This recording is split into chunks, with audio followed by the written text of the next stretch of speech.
The night her father sold her, the wind howled like it already knew her fate, rattling the broken boards of their shack as if trying to tear it apart before the men arrived. And 16-year-old Clara, May sat curled on the dirt floor with her knees pulled tight to her chest, listening to the slosh of whiskey in the bottle her father clutched like a holy relic, his hands shaking not from cold but from need, his eyes hollowed out by years of drink and failure. And when the knock came, 3 hard raps that echoed like gunshots, her heart stuttered, because she knew without being told what it meant. She had heard the whispers in town, seen the way men looked at girls like cattle, measured and priced, and her father didn't hesitate, didn't even look back at her as he opened the door to let in Silas, Boone and his companions, men with cruel smiles and boots crusted with dried mud and darker sins, and Silas held up the bottle like proof of payment, amber liquid catching the lantern light, and laughed as he said, "Fair trade, Eli, 1 bottle." "Like we agreed," and Clara tried to speak, but no sound came out.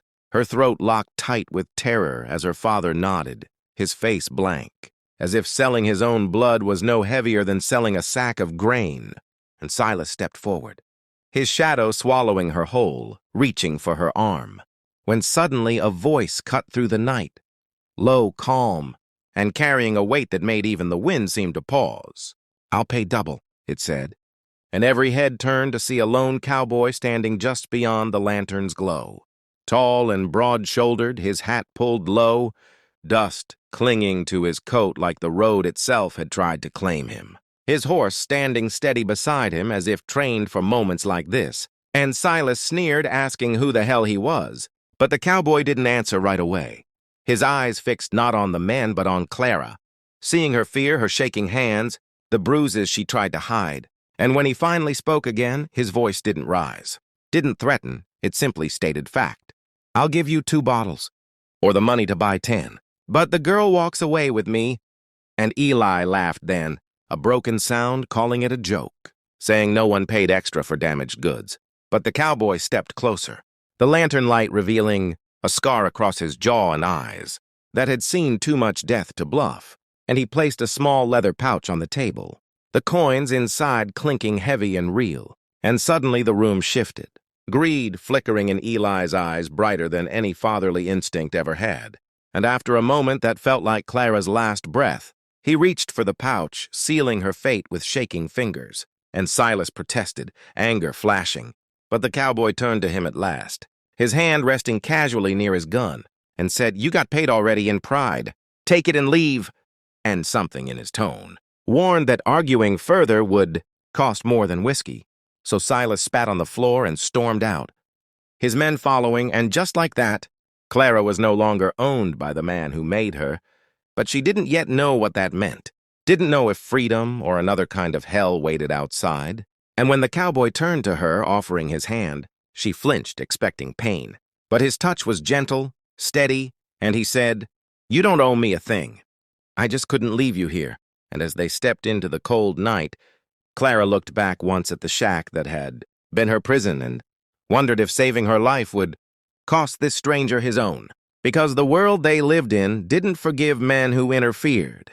And as his horse began to walk, the moon rising pale above them, Clara realized for the first time that someone had seen her not as a burden, not as a price, but as a life worth paying for.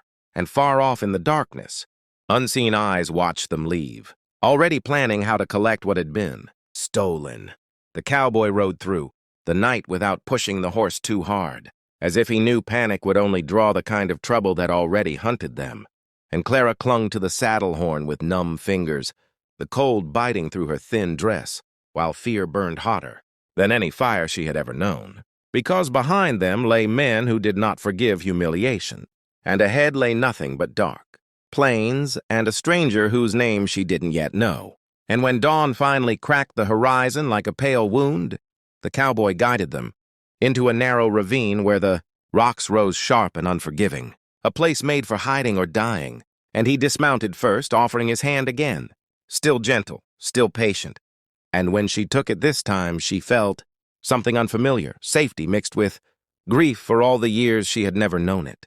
And he gave her his coat without a word, too big for her, smelling of leather, dust, and something steady, and only then did he speak his name. Jonah Cole, like it didn't matter if she remembered it or not, and she whispered hers in return, her voice cracking, and for a moment they just stood there, two broken lives stitched together by chance and courage. But peace never lasted long in a land built on cruelty, and by midday they heard it, the distant thunder of hooves.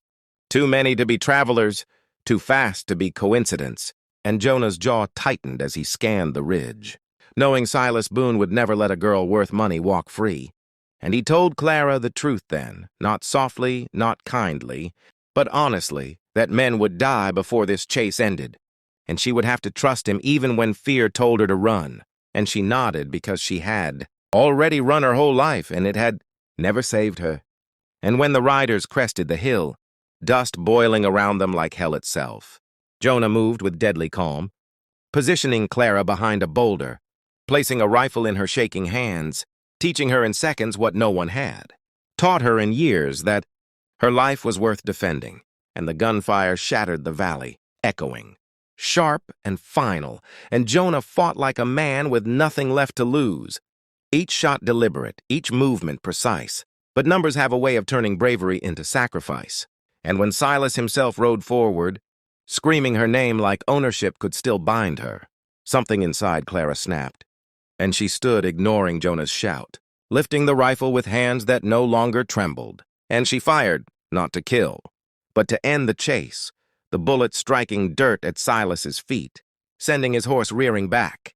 And in that moment he saw it in her eyes. Not fear, not obedience, but defiance. And it broke whatever claim he thought he had.